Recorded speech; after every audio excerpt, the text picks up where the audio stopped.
Part of it has, some do.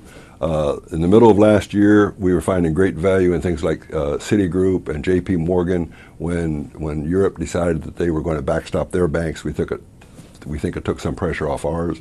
We also found great value in what we call the big heavies, paying nice dividends. Everything from a Philip Morris to a Telephone to a Pfizer. Well, many of those have moved very nicely, as you know. Some of those PEs are higher than where we're now finding value is the big heavies that would like to pay a dividend, like a Microsoft or an Apple or an Intel.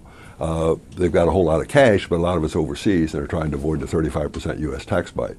So that's where we're finding value in the current marketplace. It's interesting because we don't traditionally think of technology as value stocks. Well, everything takes its turn. When I began in the business, IBM was a growth stock, and the guy I worked with was in his 70s. He thought blue chips were named General Motors, U.S. Steel, and GE. Now the young guys tell me that IBM is a has-been, but and they still think that Microsoft is a growth stock, except that they're in their 40s. The 20-year-olds think it's Facebook. So it's amazing how fast in a thriving economy these things turn over. So are you interested in a stock like Apple? Because yes, we own a little bit. The assets are there. The cash flow is there. The question is growth. It looks like the growth boys have been selling. When they get done, it'd be a great time to buy the stock. We bought a little bit to be sure that we watched it closely. And we think there's value there. At what level?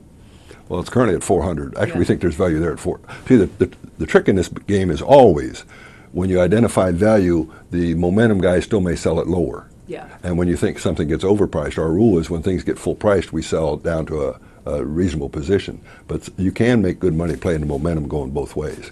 Beyond technology, any other sector that you're looking at more so now than you had in the past? Well, if you have a time horizon measured in 5 or 6 years, the greatest spread between one value and another we can find is between crude oil prices and natural gas prices.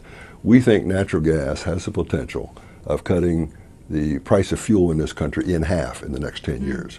And there's a huge spread today. We've written a couple of white papers on that. They're on our website, but that's ongoing.